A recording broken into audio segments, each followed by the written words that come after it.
Hi, I'm Victoria Cobb, president of the Family Foundation, and I'm here with Josh Hetzler, who helps head up our Founding Freedoms Law Center, just to share a little bit with you about this story that is really starting to capture the attention of folks in the media and elsewhere.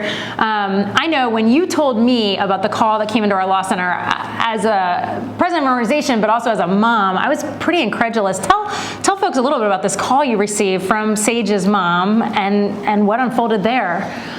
Well, we first heard from her mom, Michelle, and quickly realized this was a very complex situation that had been going on for over a year. Michelle, at that point, could not find an attorney to help her, so we decided to step in and see what we could do. And at that time, we realized that Sage was in a mental health facility being held against Michelle's will, and this facility was encouraging her very actively into a transgender lifestyle. And so when I found out that Michelle wanted to get her back, we said, Michelle, let's get her back. Let's figure out how to bring her home. And so thankfully we were able to do that. But in the course of this, we realized that Sage had began to identify through peer pressure and other reasons at school as a male, began to use male pronouns and name. And the school and the counselors who were involved in this did not tell the parents. They withheld this from her. They also gave her materials about websites for transgenders, and through that she went to visit someone she thought was 16. Well, that person was not 16, and they ended up sex trafficking her. Ultimately was found by the FBI in Maryland. They had difficulty getting her back because the court system said that they were being abusive because they were using female pronouns and calling her Sage. Apparently that caused them to be abusive, and so ultimately, long story short, she ended up running away from the facility that they put her in and being sex trafficked again after she was put in the boys unit and abused there.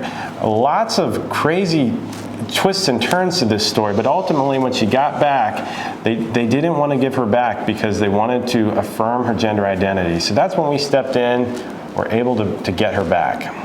You know, the thing that strikes me about this story is there were so many adults in the line of this story and all these events that occurred that could have changed the trajectory for Sage. It sounds like it started with teachers who hid this from her parents under Northam administration transgender model guidelines that we warned about, we had said, look, parents have to know, and it sounds like they didn't know. And then you've got counselors feeding resources, not telling parents. It sounds like we had a judge that literally, even these parents, and this is the most interesting part about this to me, is that the parents had only found out that she was identifying as a male in school the night before she runs away. So they finally get her back. They're in, and now find themselves in court, and this judge is upset that they're not using the proper pronouns. They haven't even been with their child for a day as she has identified as a male, and they're expected to comply or it's considered abuse. That's right.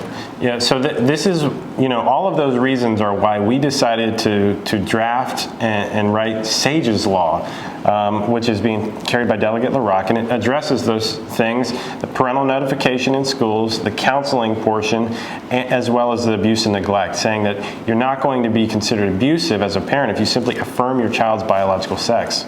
Parents in Virginia are begging to be affirmed by law that they have a right to be not only knowledgeable about their child's life, but engaged in it. And parents are going to be the best advocate. They're going to be the rescuer, as Sage's mom was. Literally, she was the one that helped the FBI end up finding her. So it's amazing to me that we have parents doing heroic things for their children, and we've got the schools and others stepping in and trying to separate and prevent that relationship. And so really, this law is not going to right this situation. She's going to have, just untold trauma to work through, as you have heard. But if we could prevent future kids.